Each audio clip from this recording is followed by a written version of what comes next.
Boa noite a todos, sejam todos bem-vindos à nossa instituição, à nossa querida EDAC. Estamos começando mais uma reunião pública da nossa casa, às quartas-feiras, hoje com o Carlão, que vai falar sobre por que Jesus falava por parábolas. E nós vamos introduzir então com um estudo do Índio Luiz, por Francisco Cândido Xavier, pelo Espírito Emmanuel. Lição 93, Cães e Coisas Santas. A lição está no Evangelho de Mateus, no capítulo 7, versículo 6. É uma frase de Jesus que fala: não deis aos cães as coisas santas. E a lição fala o seguinte: certo, o cristão sincero nunca se lembrará de transformar um cão em partícipe do serviço evangélico, mas de nenhum modo se reportar a Jesus a afeição literal da sentença. O mestre, em lançando o apelo, buscava preservar amigos e companheiros do futuro contra os perigos da imprevidência. O evangelho não é somente um escrino celestial de sublimes palavras, é também um tesouro de dádivas da vida eterna. Se é reprovável o desperdício de recursos materiais, que não dizer da irresponsabilidade na aplicação das riquezas sagradas? O aprendiz inquieto na comunicação de dons da fé às criaturas de projeção social pode ser generoso, mas não deixa de ser imprudente. Porque um homem esteja bem trajado ou possua larga expressão de dinheiro, porque se mostra revestido de autoridade temporária, ou se destaca nas posições representativas da luta terrestre, isso não demonstra a habilitação dele para o banquete do Cristo. Recomendou o Senhor seja o Evangelho pregado a todas as criaturas. Entretanto, com semelhança advertência, não espera que os seguidores se convertam em demagogos contumazes, e sim em mananciais ativos do bem a todos os seres, através de ações e ensinamentos, cada qual na posição que lhe é devida. Ninguém se confia à aflição para impor os princípios evangélicos, neste ou naquele setor da experiência que lhe diga respeito. Muitas vezes, o que parece amor não passa de simples capricho, e em consequência dessa leviandade é que encontramos verdadeiras maltas de cães avançando em coisas santas. Emmanuel, como sempre, faz um alerta, né? E ele tem uma correlação com o tema do Carlão de hoje, falando justamente nessa figura de linguagem, né? essa alegoria, né? Que Jesus passa para a gente de uma forma que o conhecimento, muitos de nós ainda temos dificuldade de entender, mas que ele já sabia que essa dificuldade era real em todos, então ele não ia jogar todo o conteúdo sabendo que todo mundo não ia entender, né? E aqui fala justamente da gente com a compreensão do Evangelho, né? Que ele fala aqui que o Evangelho não é realmente um escrino celestial de sublimes palavras, é tesouro da dádiva da vida eterna. Nós temos um tesouro em nossas mãos. Mas não adianta eu apontar o dedo do outro que está fazendo errado, eu julgar o semelhante, ou então eu não fazer a minha parte e achando que eu estou correto. Eu tenho um tesouro em minha mão, mas eu tenho que fazer justamente um trabalho para o meu autoaprimoramento. É isso que Emmanuel o tempo todo está frisando nessa página. De a gente colocar a essência desse ensinamento, a essência da gente estar optando pela doutrina espírita, pela religião, pelo caminho da religiosidade, mas com um papel de transformação íntima. Tem que transformar. A partir do momento em que eu venho por obrigação, eu tenho que vir para ver o Carlão, aí eu tenho que vir porque eu tenho que abrir o centro, aí eu tenho que vir porque eu tenho que assistir, porque eu tenho que ter presença. E isso não me modifica, a gente precisa rever, a gente precisa analisar, porque o tesouro é para nosso aprimoramento. É justamente para. E Jesus deixa bem claro que o Evangelho é para todos. Seria incoerente ele falar de que para alguns você deixa o Evangelho, para outros não. É para todos. Mas ele diz de que a essência desse ensinamento tem que fazer sentido em nossos corações, na nossa transformação. Então que a gente aí reflita bem sobre essa página aqui. Vamos lá, vamos elevar nossos pensamentos, agradecer a Deus nosso Pai, aos amigos espirituais que nos acompanham, pela oportunidade bendita de estarmos aqui hoje, em mais uma noite de aprendizado e reflexão desse teu Evangelho, para que possamos internalizar em nossos corações e colocar em prática diária, envolvendo os nossos membros de família, a sociedade, a nossa comunidade no todo e principalmente o nosso íntimo. Envolve nossos irmãos que estão passando por diversos desafios, problemas, e que a gente possa repassar nas nossas vibrações esse manancial de luzes para que possa consolar diante dessas dores e que eles possam prosseguir em frente rumo aos seus objetivos. Ampare a todos os trabalhadores e frequentadores dessa instituição. Ampare a nossa comunidade, aos governantes e ao nosso mundo, que apesar da enfermidade sabemos que é uma oportunidade para nosso aprimoramento. Ampare o nosso expositor, que irá proferir o estudo de hoje, que a espiritualidade amiga e seus mentores possam ampará-lo e que possamos dar por iniciado mais um estudo dessa casa. Que assim seja, graças a Deus. Então, Carlão vai falar então por que Jesus falava por parábolas.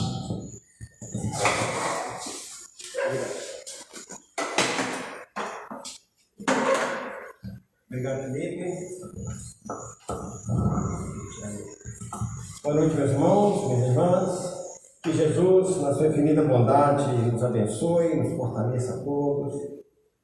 E lembrando os nossos irmãos que pediram que orássemos por eles, aqueles que estão acamados, que estão nos hospitais, clínicas, sanatórios, enfim, esses nossos irmãos que padecem dos mais diversos problemas, que possam receber as bênçãos dos céus e também dos benfeitores espirituais desta nossa casa.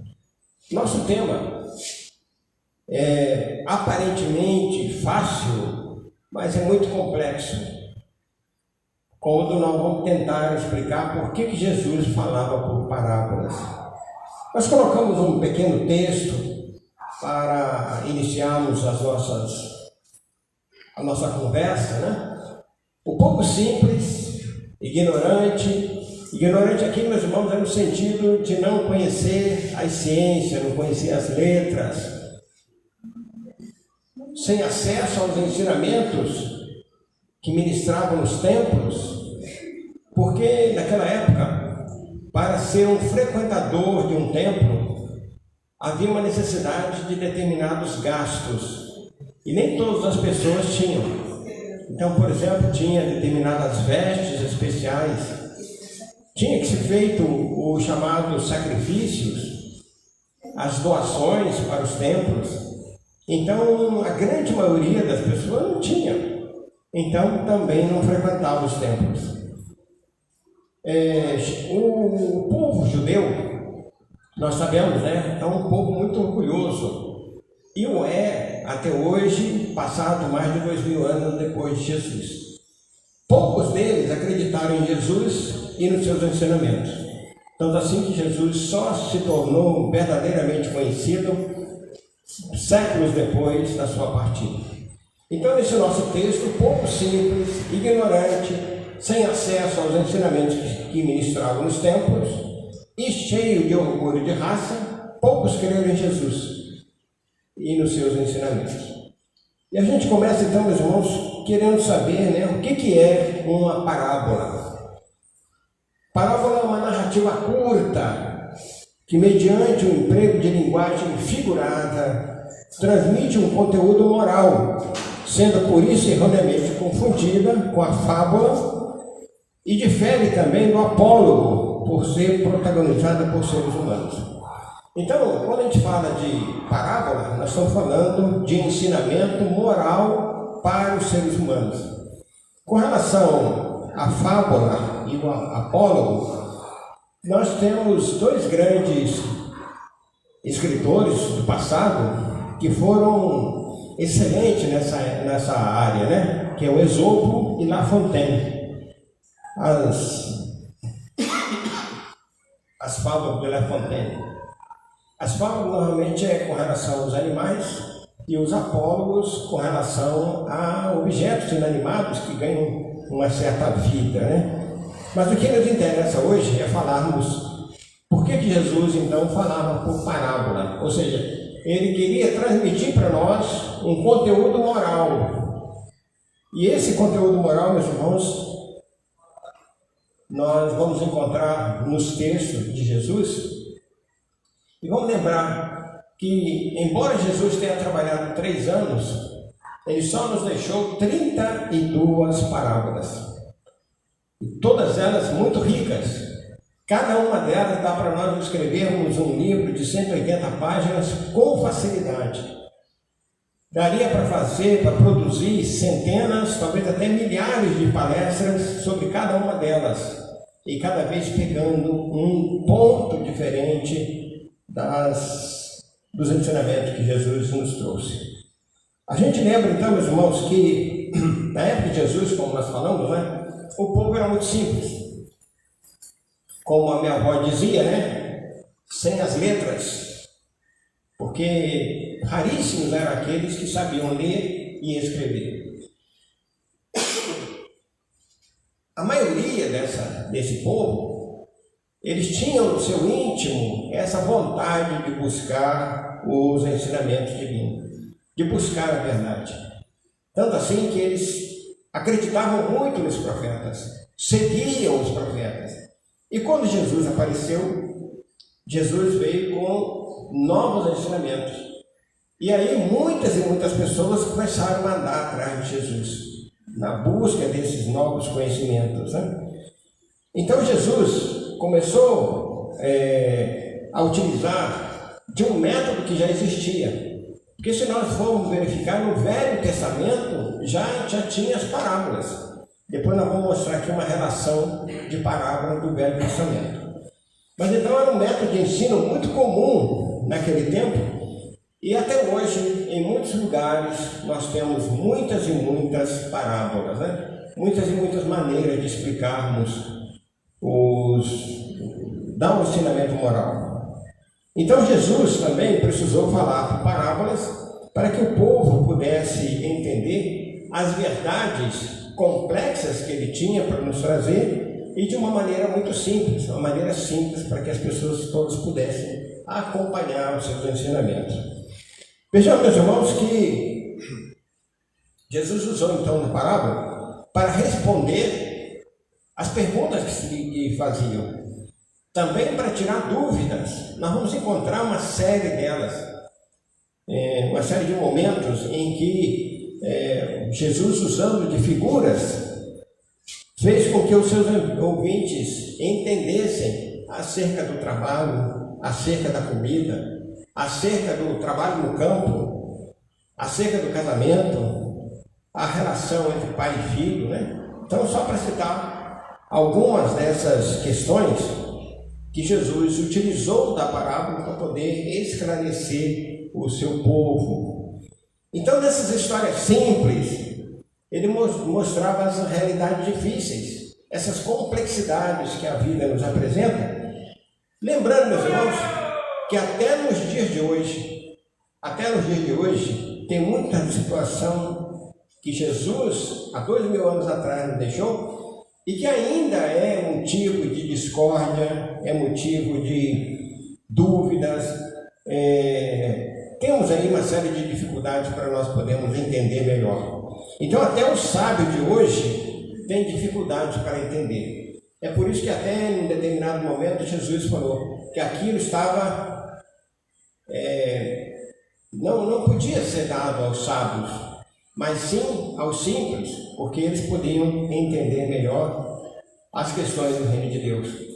Quando Jesus pergunta, se quando eu falo das coisas da terra não me entendeis, como querereis entender quando eu falo das coisas do céu? Então, através das parábolas, Jesus tornou o caminho da salvação, que todos nós buscamos. De uma maneira ou de outra, nós buscamos o caminho da salvação. Então, Jesus tornou, através das parábolas, muito mais acessível. Mas há uma necessidade de que nós tenhamos olhos de ver e ouvidos de ouvir. Ou seja, que nós tenhamos o entendimento. E aí, meus irmãos, que mora um outro grande problema, uma grande dificuldade que nós temos, porque nem todos nós estamos dispostos a pagar por essa necessidade do esforço que nós precisamos fazer para ter olhos de ver e ouvidos de ouvir. No Salmo 78, versículo 2, nós vamos encontrar uma profecia que já mostrava que Jesus falaria por parábola. Então, no Salmo 78 tem lá: abrirei a minha boca numa parábola, falarei enigmas da antiguidade. Então, quando Jesus começa a mostrar para nós essas situações da vida daquele povo, ele estava mostrando os caminhos que nós precisávamos seguir e que nós podemos segui-los até hoje, Suas parábolas revelavam verdade e mistérios profundos. E lá em Mateus capítulo 13, versículo 34 e 35, nós copiamos o seguinte: tudo isso disse Jesus à multidão em forma de parábola. De outro modo, não lhe falava, para que se cumprisse a profecia. Abrirei a boca para ensinar em parábola, revelarei coisas ocultas desde a criação. Então, através dessas parábolas, que nós vamos poder entender com mais clareza os apontamentos mais profundos que Jesus trouxe para nós. Também no Salmo 77, versículo 2, nós encontramos: no dia da minha angústia, busquei ao Senhor. A minha mão se estendeu de noite e não cessava. A minha alma recusava ser consolada. Era aquele momento em que Jesus se apresenta e diz, faça de mim de acordo com a sua vontade, mas lembrando que a frase anterior é aquela que muitas pessoas ainda têm muita discussão sobre ela, Afasta de mim este cálice. Nós temos certeza que Jesus, sabedor de tudo que passaria na sua vida naquele momento, todos os problemas que ele teria, todas as dificuldades, todas as dores, todas as angústias que ele sofreria, Jesus jamais teria dito nesse tom e nessas palavras, afasta de mim esse cálice. E Deus teria recusado. Não é bem assim. Mas lá em Salmos 77, versículo 2, já tinha essa previsão de que no dia da minha angústia busquei o Senhor. A minha mão se estendeu de noite e não cessava. A minha alma recusava ser consolada. Essa é a realidade. Jesus não precisava de consolação porque ele sabia da sua missão. Ele sabia do trabalho que ele tinha e da grandeza desse trabalho para o bem da humanidade. Podem ter certeza, meus irmãos, se Jesus não tivesse passado por todo aquele drama daquela noite, e depois no dia seguinte, e depois da sua crucificação às 15 horas, né? Provavelmente ele teria sido apenas mais um dos profetas e estaria esquecido. Quem se lembra hoje de Salomão, a não sei quando nós estudamos? Quem se lembra hoje de Zaqueu, de Jacó, de Elias, de João Batista? Raríssimo de nós. E, no entanto, todos eles tiveram uma importância muito grande para que nós pudéssemos acessar as informações que Jesus estaria para nós depois. João Batista veio, por exemplo, para preparar o caminho, né? Para trazer ensinamentos, trazer orientações para que nós pudéssemos entender com mais clareza tudo aquilo que ele veio trazer.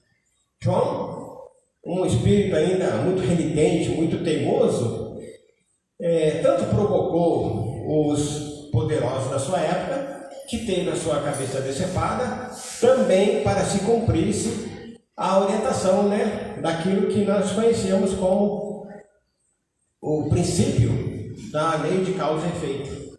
Então, tudo aquilo que ele, de uma certa maneira, produziu numa determinada época atrás, ele estava resgatando através da sua morte, tendo a sua cabeça decepada também, né? Lembrar que ele mandou decepar a cabeça dos sacerdote de Baal, lembra disso? Né? Então, João Batista estava resgatando aquilo lá do passado. Muitas das parábolas de Jesus precisavam de uma explicação para entender seu significado. Jesus contava as parábolas à multidão, mas apenas dava a explicação aos seus discípulos.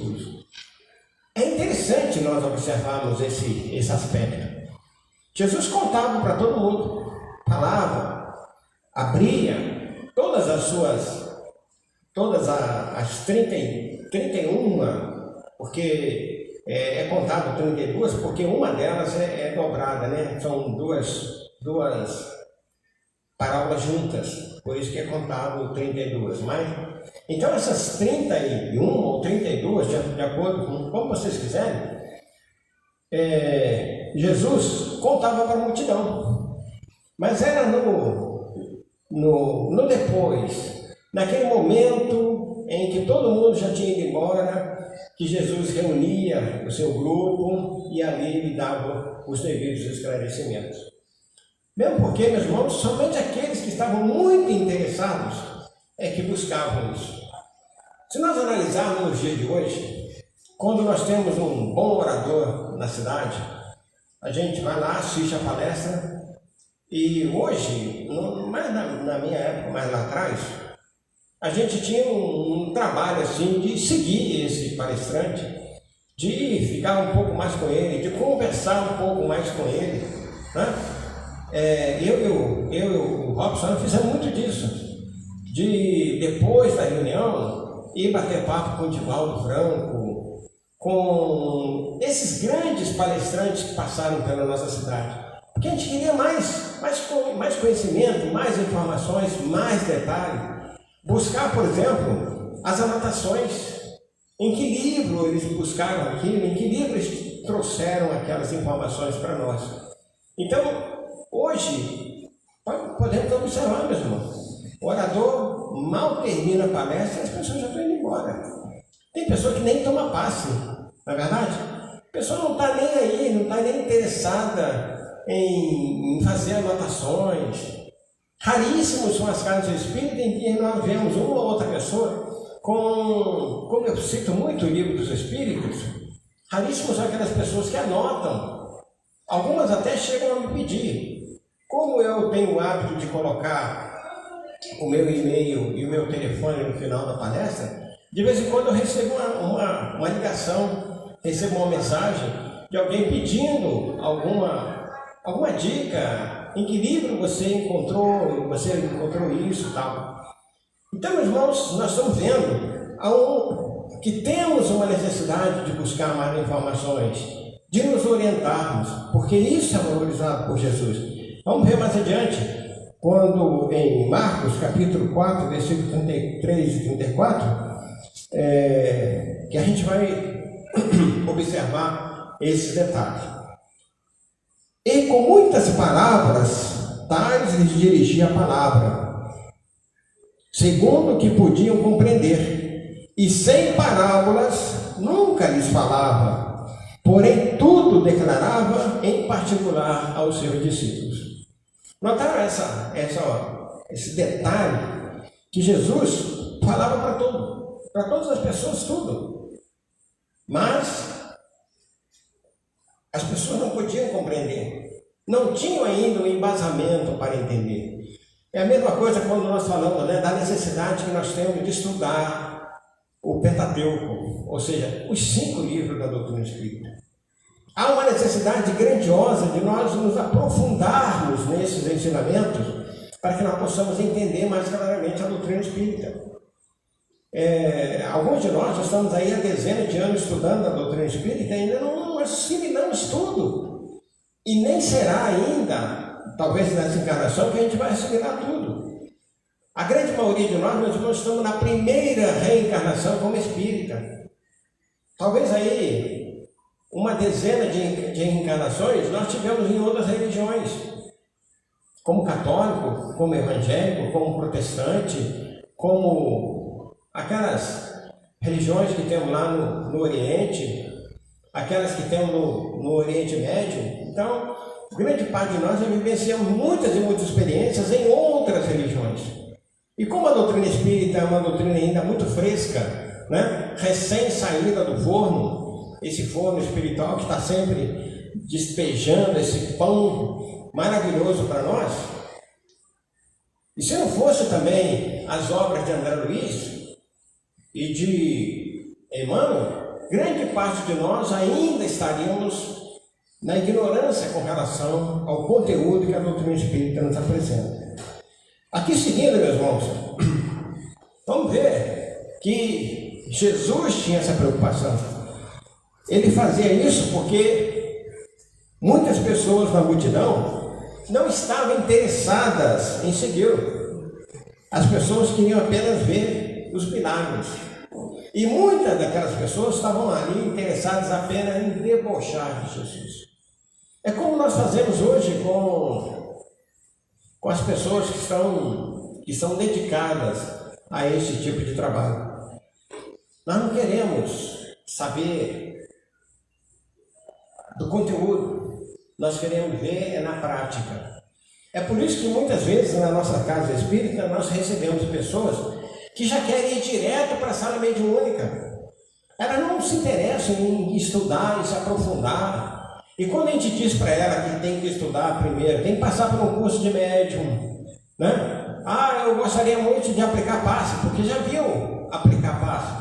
Então eu queria muito aplicar passe, mas tem que aprender as técnicas, tem que aprender a teoria do passe, tem que aprender os princípios e os fundamentos da aplicação do passe, não é assim? Então é como se nós tivéssemos um time e aí o jogador recém-chegado já quer ir para bater pênalti. Não é assim que funciona dentro da casa espírita. Há uma necessidade de aprofundamento, há uma necessidade de estudo. Também na mesma época de Jesus havia essa questão. Então essas pessoas que estavam interessadas em seguir Jesus para ver, para curiosidade, para satisfazer a sua curiosidade. Não estavam interessadas em aprender alguma coisa, em vivenciar alguma coisa. E muitas delas, então, tinham a preocupação de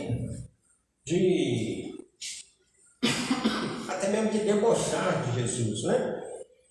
Quebraram a cara muitos deles, né? Essas pessoas, meus irmãos, conforme está lá em Mateus capítulo 13, essas pessoas estavam muito endurecidas. E elas não poderiam entender a verdade, mesmo na forma de palavra mais simples.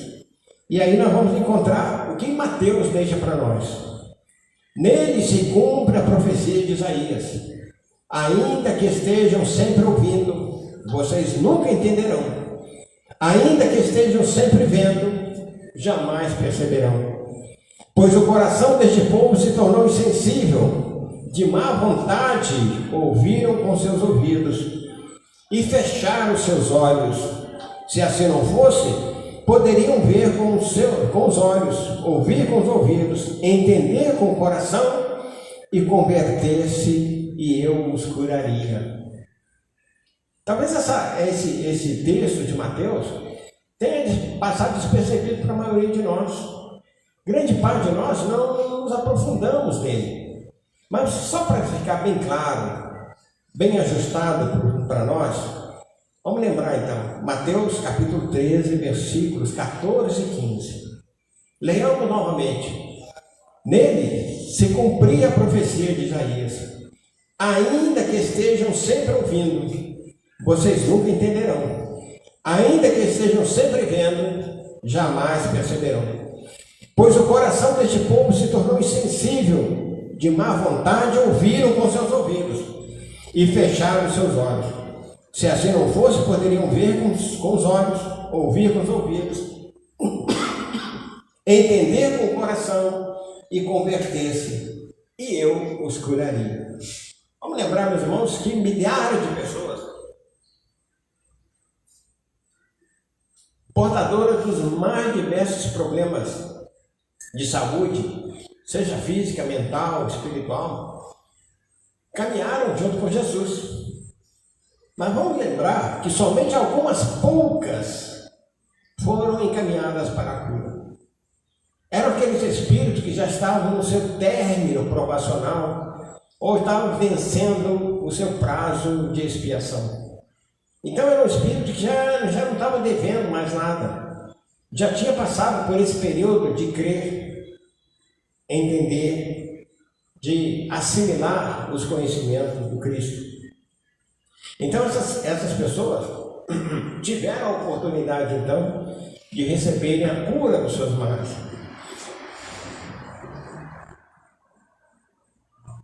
Jesus apenas dava a explicação a quem queria mesmo aprender. Quem não estava pronto para segui-lo não ganhava entendimento. Olha, que Deus me perdoe, mas algum tempo atrás eu precisei fazer alguma coisa parecida com essa. Em sala de aula, de vez em quando a gente é confrontado, né? Quando alguém descobre que somos espíritas, né? Aí sempre tem um meio alucinado lá, que eu acho algumas vezes até que ele é induzido pelas correntes espirituais para promover algum problema, alguma discórdia, alguma situação.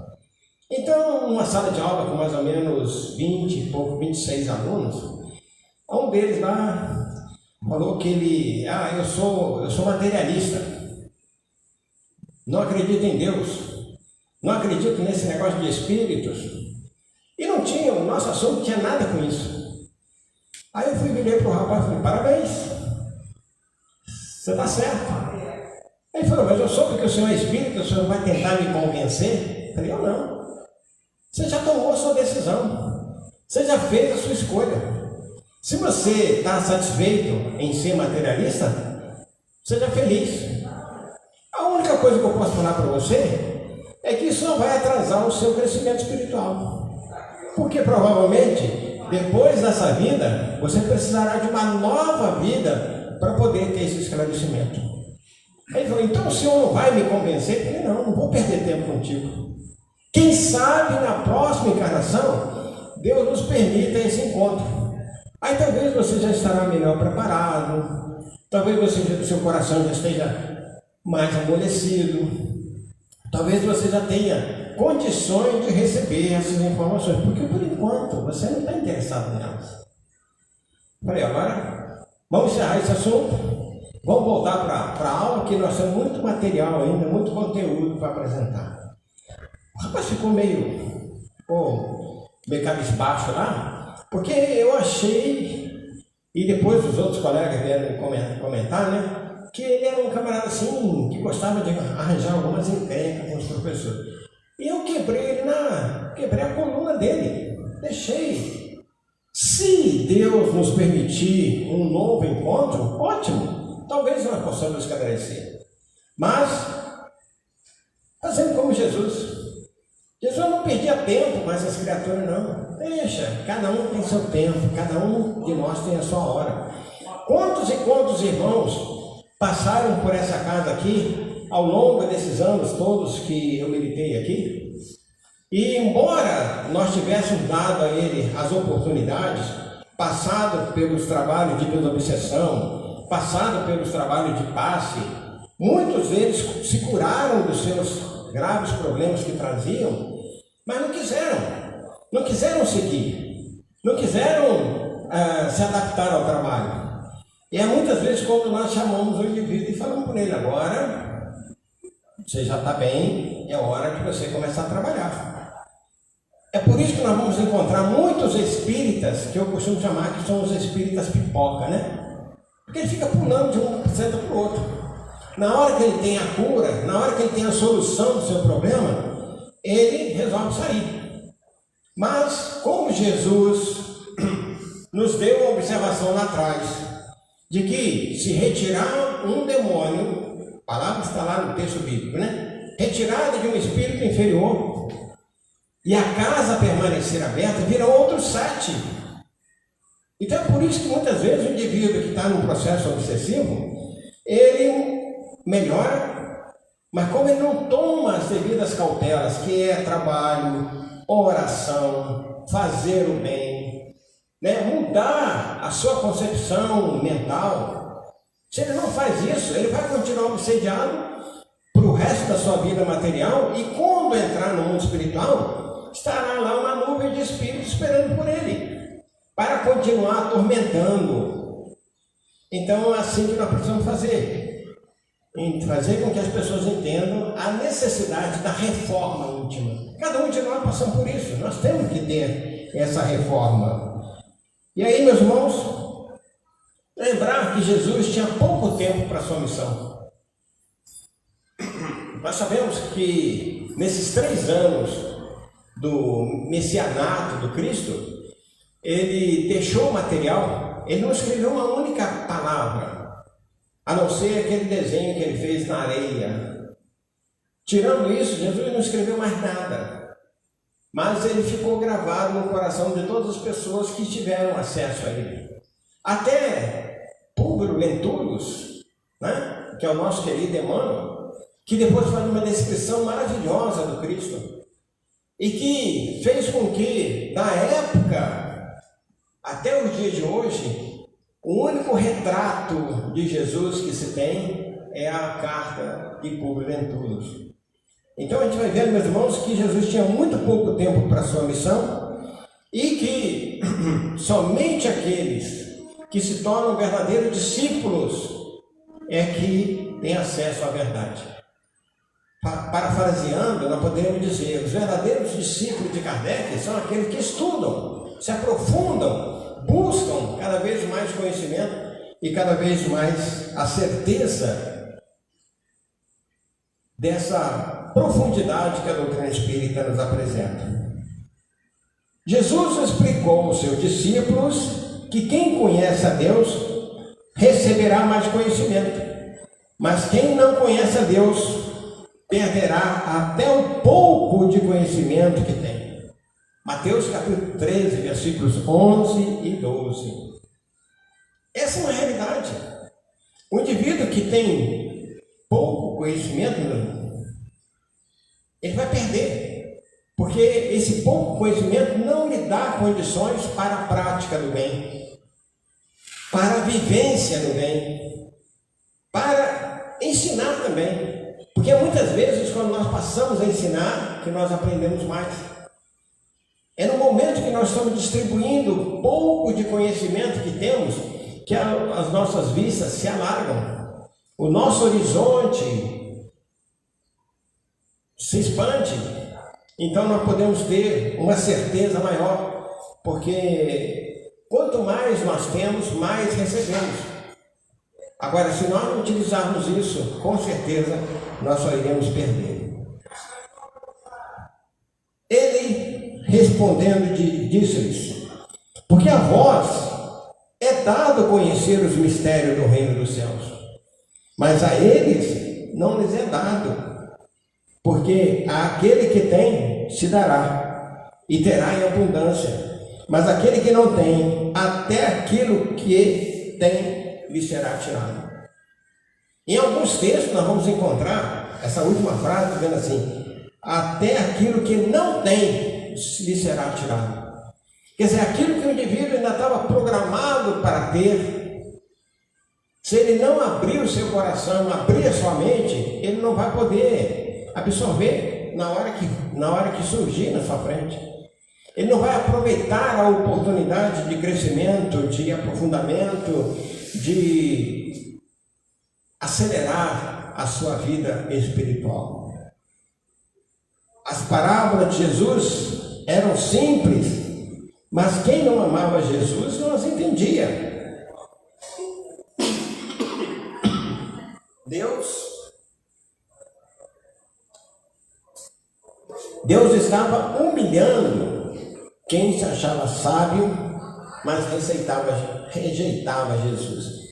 Olha que texto espetacular que nós copiamos de Coríntios, primeira carta de Coríntios, capítulo 1, versículo 20 e 21. Onde está o sábio? Onde está o erudito? Onde está o questionador desta era? Acaso não tornou Deus louca a sabedoria deste mundo? Visto que, na sabedoria de Deus, o mundo não o conheceu por meio da sabedoria humana. Agradou a Deus salvar aqueles que creem por meio da loucura da pregação. É interessante quando nós analisamos esses dois versículos. Já notaram que muitas pessoas aí fora acham que nós, de tanto estudar o Espiritismo, estamos ficando loucos? Quem é espírita que ainda não foi considerado, não foi taxado de maluco? Não é? Eu me lembro de algumas situações de conhecidos meus, de amigos meus, disseram algumas vezes que o fato de eu estar envolvido com o Espiritismo tinha transtornado a minha vida. Algumas vezes, por determinados acontecimentos, estavam dizendo: enquanto você estiver no Espiritismo, isso vai continuar acontecendo. São aqueles acidentes pessoais, aquelas perdas naturais que nós temos, os problemas de saúde. Se você quer se curar, então para de mexer com o Espiritismo. Tem determinadas pessoas que pensam assim, agem dessa maneira. Então, quando Paulo nos fala dessa chamada loucura da pregação, é justamente isso. Porque para muitas pessoas nós somos considerados, não vou dizer meio louco não, totalmente loucos. Totalmente loucos. Seguindo aqui, meus irmãos, vamos apenas falar, já que o nosso tempo está se esgotando, quais são as parábolas do Antigo Testamento. Acredito que poucos de nós aqui conhecemos. Hoje não vai dar tempo da gente falar sobre elas. Mas vamos lá. A parábola de Jotão está lá em Juízes, capítulo 9, versículos 7 e seguintes. A cordeirinha está em 2 Samuel, capítulo 12, versículo 1 a 4. Os dois irmãos e os vingadores, 2 Samuel, capítulo 14, versículo de 1 a 11. Muito interessante essa parábola, por sinal, viu? A questão dos vingadores. O prisioneiro que escapou, 1 Reis, capítulo 20, versículo 35 a 40. A vinha e as uvas, Isaías, capítulo 5, versículo de 1 a 7. A parábola do profeta Jeremias, está lá em Jeremias, capítulo 13, versículos 1 e seguintes. As duas águias à videira, está lá em Ezequiel, capítulo 17, versículos 3 a 10. O leão na gaiola, em Ezequiel, capítulo 19, versículo 2 a 9. E a panela fervendo. Essa é bem interessante também. Como vai ficar gravado, mais tarde, na medida do possível, revejam essa palestra, anotem essas questões aí e vamos fazer uma pesquisa. Vocês vão ficar admirados de ver, de ler acerca dessas parábolas espetaculares. Mas como nós estamos falando de Jesus, das parábolas de Jesus, nós anotamos também algumas aqui, né? Então, o joio no meio do trigo, coisas novas e velhas, casamento e luto, o tesouro escondido, a pérola de grande valor, a rede, o credor incompassivo, os trabalhadores da vinha. Essa é muito conhecida, muito falada, tem muitas e muitas palestras em cima dela. Os dois filhos também é outro tema espetacular. As bodas do filho do rei, o pai de família e o ladrão, as 10 virgens, a separação das ovelhas e dos bodes, a semente germinando secretamente, os 2 devedores, o bom samaritano, o amigo importuno, o rico insensato, a figueira estéril, a grande ceia. Tem mais ainda. Desculpe, gente. Mas ainda é o meu bronquite, tá? Daqui a pouco vou ficar livre dele. O construtor de uma torre e o rei guerreiro, a dracma perdida, o filho pródigo, o administrador infiel, o rico e Lázaro,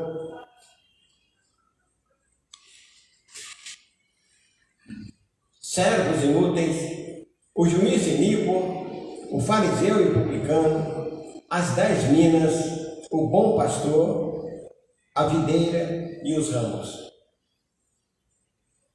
Então essas aí, meus irmãos, são as parábolas que Jesus nos deixou. Mas nós trouxemos aqui apenas algumas lições dessas parábolas. Então quando a gente fala do joio e do trigo, essa parábola, ela mostra que Deus nos deu o livre-arbítrio, mas que o respeita. Deus respeita a nossa liberdade. Tanto assim, que tem nessa parábola, o homem que vai semear as sementes do joio no meio daquela plantação de trigo. Claro que ele vai ter que resgatar isso, quem sabe na vida presente ou quem sabe em vidas futuras. Tudo que nós fazemos, Deus nos dá o livre-arbítrio. Mas também, meus irmãos, a cobrança é obrigatória, né? Se a semeadura é livre, a colheita é obrigatória. Deus também tem muita paciência para com as suas criaturas. E Deus está sempre esperando que nós cresçamos. Então, tanto o bom quanto o mal, nós vamos crescer. É por isso que algumas vezes a gente vê alguns criminosos que parecem ficar numa boa, né? Quantas vezes a gente vê essa situação e parece que nada acontece com essas pessoas, nada de justiça sobre elas, mas nós temos que ter a paciência, porque se a justiça dos homens é falha, a justiça divina não é. Então, mais cedo ou mais tarde, essas criaturas vão sofrer as consequências. É por isso que o agricultor, ele disse para o seu servo, né? Não arranque, deixa que cresçam. E depois serão atados e jogados ao fogo, porque o joio não serve para nada. Outra coisa, nessa mensagem, nessa parábola, é feita uma orientação contra a vingança, porque um dos empregados lá sugeriu que fizesse a mesma coisa na outra plantação. E o agricultor mandou, não faça isso. Então, a gente vai deixando. É por inveja, muitas vezes, que acontecem essas coisas. Depois nós temos outra, né? Que é a parábola do homem rico. E os ensinamentos. Jesus aproveitou para falar para a gente sobre acerca das mordomias. Quantos de nós, meus irmãos, não gostaríamos de ter mordomias e mais mordomias? Então, esse homem rico, ele já estava cheio de mordomias. E ele já não sabia mais o que fazer, porque nas plantações deu uma grande colheita. E ele começou a pensar: vou demolir os meus galpões e construir novos e maiores. Mas aí vem a observação: nessa noite a morte virá e recolherá a sua alma.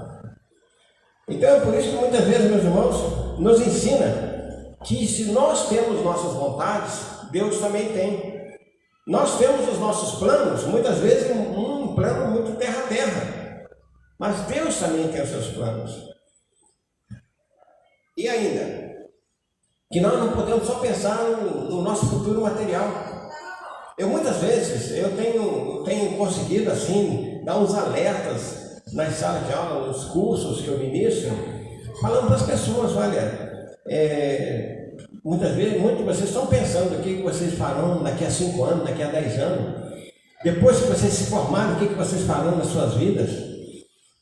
Mas eu alerto: como é que está a vida de vocês com relação a Deus? Porque nós vamos ter que prestar contas de Deus. Algumas vezes tem pessoas que falam assim: poxa vida, mas você não tem nada que fazer esses comentários, afinal de contas, a sua disciplina não é teologia.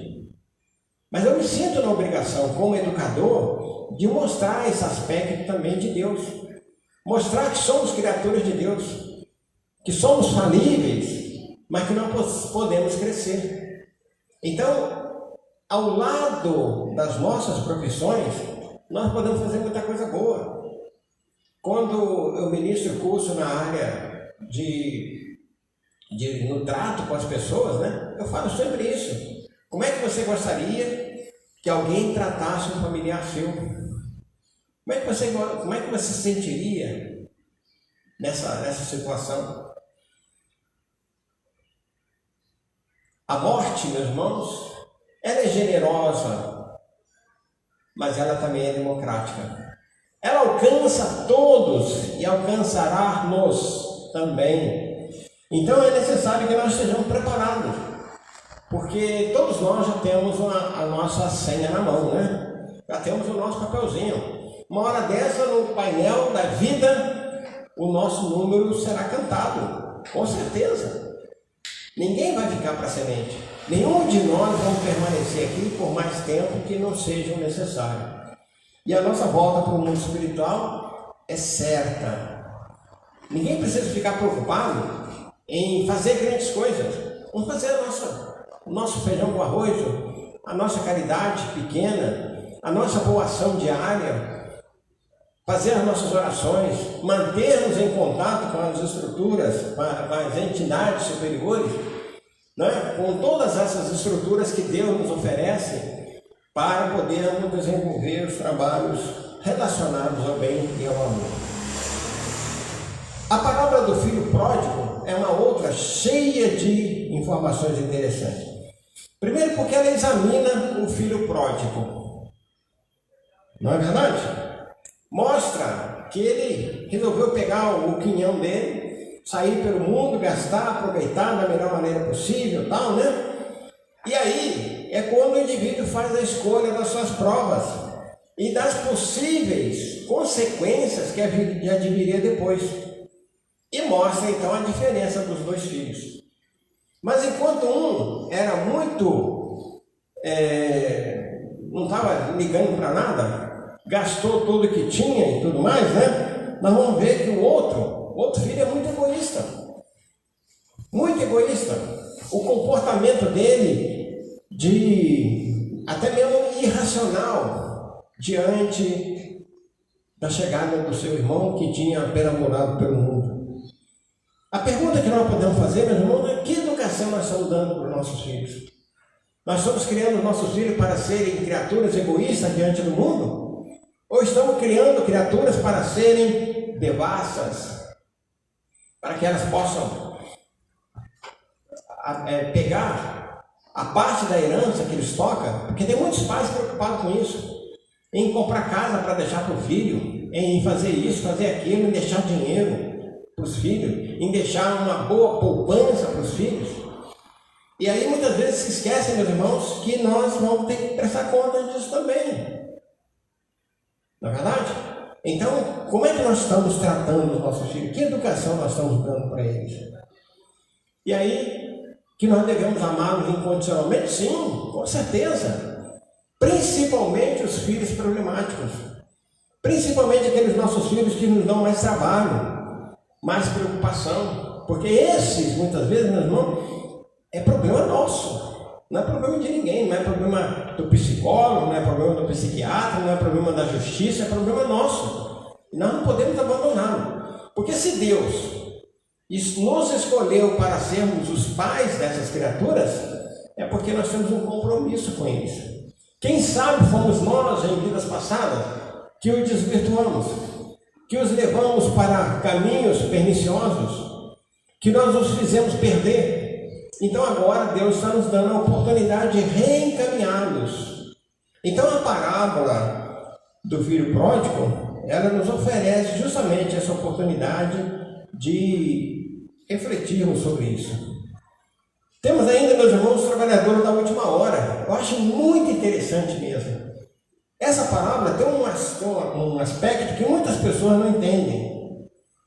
Ela mostra a importância do administrador comprometido. Porque o indivíduo saiu para buscar trabalhadores às 6 horas da manhã, depois às 9 da manhã, depois ao meio-dia, depois às 3 da tarde, depois às 5 da tarde. Olha bem, ele tinha um compromisso para fazer a entrega da colheita. Então havia necessidade que naquele dia fosse completada. E precisava então, na última hora, ainda precisava de mais trabalhadores, porque senão não daria conta.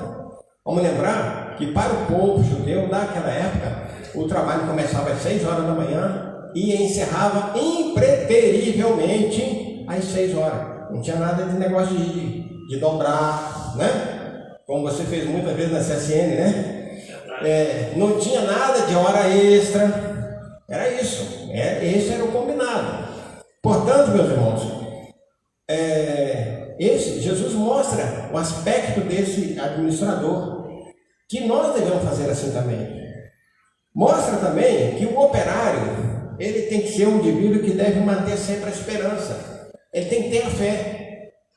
Aqueles que foram sendo recolhidos às 6 horas da manhã, às 9 horas da manhã, meio-dia, 3 da tarde, porque às 5 horas da tarde ainda tinha gente lá esperando ser contratado. Então, a fé, a esperança em ser contratado para um tipo de trabalho. Depois, é combinado que daria um denário, né? Uma moeda para cada um. Mas não ficou informado que aqueles que começaram às 6 da manhã receberiam um, mas aquele que foi na última hora também receberia apenas uma moeda, né? Então é importante que nós estejamos muito atentos ao trabalho, a questão do nosso pagamento, né? Lembrar isso, que o pagamento é importante, não tem uma dúvida. Devemos aproveitar sempre todas as oportunidades de trabalho. Algumas vezes nós vemos na casa espírita quando é convidado alguém para uma determinada tarefa, né? E a pessoa calcule bem, se eu tivesse o vozeirão que o meu amigo Altamir tem, que palestras espetaculares poderiam fazer, né? Mas ele está ali quietinho, fazendo as leituras, né? Fazendo as aberturas, fazendo o fechamento das reuniões, mas não vamos convencê-lo ainda a fazer palestras. Perfeito? Marcelo, garoto inteligente, com uma boa cultura, também já está na hora de começar a trabalhar. Perfeito? Assim, nós temos que começar a fazer. começaram a fazer outros trabalhos. E não invejar o pagamento dos outros. Por isso que aqueles que foram reclamar com o patrão, né? Mas, poxa vida, nós trabalhamos o dia inteiro, passamos o sol inteiro aqui na nossa cabeça e recebemos um. E esses que chegaram por último também receberam só um. E aí recebe um pico, né? Recebe um escovão. Porque o que foi combinado? Não era uma moeda? Então, fique satisfeito com o seu pagamento. Então é assim que devemos agir nas nossas vidas. A parábola do bom samaritano, meus irmãos, para a gente encerrar, é muito interessante. Primeiro, se nós fizermos um trabalho na mudança dos tempos, nós vamos ver que não tem muita coisa diferente não. Ladrões naquela época, ladrões hoje. Violentos naquela época, violentos hoje. São capazes de tirar tudo, deixar um indivíduo ferido na beira da estrada, naquela época. Hoje também é a mesma coisa. Então, a mudança do tempo não mudou o comportamento dessas criaturas. A pergunta é, será que os cristãos de hoje teriam coragem de parar na beira da estrada para recolher um ferido? Eu que vivo viajando por aí, meus irmãos, eu sinto isso, eu vejo isso. Que muitas vezes as pessoas estão na beira da estrada, estão pedindo carona, estão pedindo uma ajuda. Algumas vezes a gente percebe que o carro está quebrado, mas as pessoas passam direto. Raríssimas são as pessoas que fazem isso. Eu de vez em quando sou bem maluco, né? Porque eu paro. Confio em Deus. Se algo me acontecer, porque está na minha linha de provacional de passar por aquilo. Mas algumas vezes é questão simples, é coisa boba, é coisa que a gente pode fazer. Os espíritas de hoje, meus irmãos, conforme o nosso querido Humberto de Campos nos fala, os espíritas de hoje, muitas vezes, têm muitos escrúpulos, né? E a gente, para encerrar o nosso trabalho, eu gostaria de fazer uma leitura dessa parábola moderna. Olha só que coisa interessante. Está no livro Lázaro Redivivo, do irmão X. Será que dá para acompanhar? Deixa eu tentar aumentar mais um pouquinho aqui.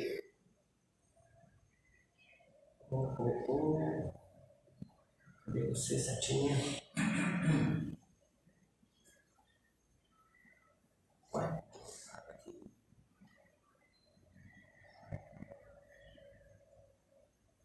Vamos lá. E eis que, em plena assembleia de espiritualidade, se levantou um certo companheiro intelectualista e dirigiu-se ao amigo sábio e benevolente que se comunicava através da organização mediúnica, perguntando para tentá-lo: benfeitor da humanidade, que devo fazer para alcançar a vida eterna? Como agir para entrar na posse da verdadeira luz? Respondeu o orientador: que te aconselha a doutrina? Como lês os ensinamentos do Cristo? O consulente pensou um minuto e replicou: amarás o Senhor teu Deus com todo o coração, com toda a alma, com todas as forças, com todo o entendimento, e a teu próximo como a ti mesmo. O sábio espiritual sorriu e observou: respondeste bem. Faze isso e alcançarás a vida eterna. Contudo, o intelectualista, apresentando justificativa e desejando destacar-se no ciclo dos irmãos, interrogou ainda: como reconhecereis em meu próximo? O comunicante assumiu atitude paternal e narrou: um espiritista, convencido quanto à sobrevivência da alma, mas não convertido ainda ao Evangelho de Jesus, seguia de Madureira para Gávea. Interessante, né? Rio de Janeiro. Quando encontrou em certa rua determinada reunião de pessoas bem intencionadas, mais ignorante das letras do mundo, tentando a prática do amor aos semelhantes, possuída de sincera e profunda boa vontade. Porque viviam distanciadas da ciência da expressão, suas palavras evidenciavam muita imperfeição de gramática, embora a excelente disposição que revelavam no exercício das virtudes santificantes. Os desencarnados que cooperavam na obra, observando que se aproximava um irmão detentor de elevados conhecimentos, indicaram-lhe o nome para que se lhe rogasse a valiosa colaboração. Instado pelos trabalhadores daquele piedoso núcleo do bem, o cavaleiro aproximou-se, sondou o ambiente e negou-se acrescentando: Não posso cooperar. Isso não é espiritismo. E passou apressado em busca de seus interesses. No entanto, um materialista de bom coração e reta consciência que vinha pelas mesmas ruas, encontrou a pequena assembleia e, observando-lhe a determinação na prática do bem, distribuiu palavras de conforto e encorajamento entre aquelas criaturas de aprimoradas qualidades morais, deixando ali as bases de uma escola que funcionaria em breve, aperfeiçoando valores e melhorando conhecimentos. Seguia o mencionado adepto do espiritismo estrada fora, quando se lhe deparou um quadro doloroso. Miserável mulher, exibindo terríveis sinais de sífilis, caíra nas vizinhanças de soberbo jardim, cercada por duas companheiras de infortúnio, necessitada do braço de um homem caridoso que auxiliasse o transporte da enferma. Sentindo a aproximação do crente sob nosso exame, acorreram pressurosas ambas as infelizes que ainda podiam andar, suplicando-lhe socorro em palavras da gíria, a evidenciarem, porém, justificada aflição e ardente desejo de ser úteis.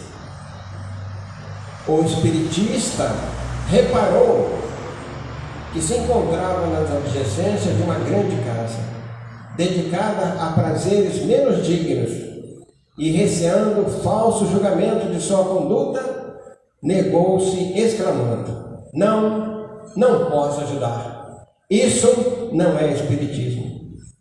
E afastou-se sem mais delongas. Entretanto, o ateu que lhe vinha nas pisadas ouviu o clamor das mulheres e, longe de qualquer pensamento malicioso alusivo ao local, amparou a pobre criatura, providenciando imediatamente para que fosse asilado em um hospital próximo, e colaborou no pagamento das despesas, alheio a qualquer ideia de compensação. Mais adiante, seguindo o espiritista o seu caminho, encontrou um grupo de trabalhadores filiados às igrejas evangélicas de protestantismo, angariando auxílio para um serviço de assistência a meninos desamparados. Moças e velhos, rapazes e anciãos cantavam na via pública, enternecendo corações com as reminiscências de Jesus. Fim do número musical, algumas jovens distribuíam flores naturais em troca de insignificantes donativos, destinados ao socorro das criancinhas órfãos e desvalidas. Uma das graciosas meninas aproximou-se e ofereceu-lhe uma rosa, acrescentando: Amigo, cooperai conosco na assistência aos pequeninos abandonados. O interpelado, porém, viu que o agrupamento trazia numerosos exemplares de jornais e revistas com interpretações religiosas diferentes daquelas que o seu raciocínio aceitava, e, colocando-se em posição contrária à cooperação cristã, respondeu rudemente: Não posso atender. Isso não é espiritismo. E prosseguiu rua fora apressadamente. Todavia, o materialista bondoso que o seguia acidentalmente foi colhido pela solicitação da jovem, sentindo-se feliz pela expressão da humanidade que a reunião apresentava, conversou alegremente com as meninas, encorajando o serviço de confraternização e benemerência que se levava a efeito. E depois de anotar o endereço da instituição a fim de acompanhar o trabalho mais de perto, valeu-se da bolsa que trazia e adquiriu muitas flores de auxílio. Com o espírito amigo das boas obras e não com a disposição agressiva dos combatentes despreocupados de qualquer recompensa. E o espiritista seguiu seu caminho para a Gávea e o materialista continuou na estrada da bondade espontânea. O mentor fez longo intervalo e em seguida perguntou ao consciente: qual dos dois, a seu ver, aprendeu a reconhecer o próximo, prestando-lhe a atenção que devia? Ah, certamente, replicou o interlocutor sensibilizado. Foi o materialista que sentia prazer em servir, trabalhando por um mundo melhor. O sábio espiritual sorriu e falou-lhe antes de despedir-se: então, faze tu o mesmo.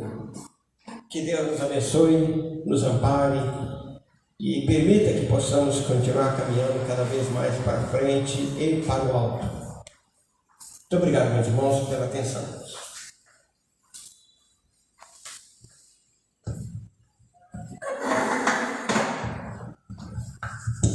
Agradecemos então, Carlão, pela mensagem dada, né? O tema parábolas implica vários estudos, né?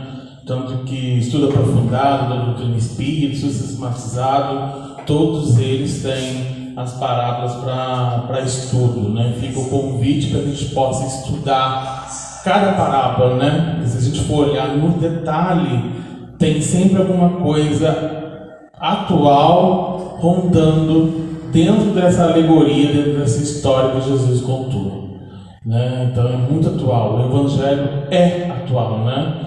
Ele é muito vivo em nossas atitudes e nas reflexões. Então fica o convite aí. Os estudos da casa elas estão sendo de forma remota, acontece de segunda, terça e quinta. Na segunda-feira o estudo do Evangelho por meio do aplicativo Skype. Na terça é o estudo da mediunidade pelo Meet. E amanhã, na quinta-feira, é o sistematizado da doutrina espírita, também pelo Meet. No sábado, na sala da tarde, 15:03, tem a evangelização. Lembrando também que nós continua a campanha, né, do agasalho, do cobertor. Então quem tiver esses recursos aí, um cobertor em casa, sobrando, um agasalho, deu uma limpa no guarda-roupa, tragam para cá. A casa está aberta na quarta-feira à noite, né, 7h30. Nós estamos abertos também no sábado pela manhã, que é o sopão, e também no domingo pela manhã, que é a palestra. A palestra que está funcionando de forma presencial, limitada, mas conforme ao decreto do município, né? Espaçamento, tem um número de fileiras alternado, álcool gel, uma série de recomendações preventivas para estar, mas ela também vai estar ao vivo pelo Facebook da casa e também no dia seguinte no YouTube. Então convidamos a todos então a fechar nossos olhos, elevar nossos pensamentos, agradecer a Deus nosso Pai, ao amigo Mestre Jesus, pela oportunidade bendita que foi proporcionadas hoje, pela reflexão e água viva desse teu Evangelho, para que a gente possa internalizar todos esses ensinamentos e palavras em nossos corações, para exercitar em prática, retirando as mazelas do homem velho na construção desse homem novo. Pedimos amparo e proteção a toda a comunidade aqui presente, a nossa comunidade local, a todos os frequentadores, participantes dessa instituição, do movimento espírita, aos governantes e à comunidade a qual nós estamos inseridos, ao país, que possamos vibrar para que todos que estão passando em status de aflição possam receber um pouquinho dessa essência da água viva, igual recebemos hoje, para que possa receber o conforto necessário para continuar nessa linha de transformação. Que o Senhor nos ampare e nos proteja, hoje, agora e sempre, que assim seja, graças a Deus. Lembrando que domingo a gente tem um encontro às 9 horas com a palestra do Hamilton, que ele vai falar sobre humildade e regeneração. Quem tiver à disposição do passe, é só aguardar. E a todos uma boa noite.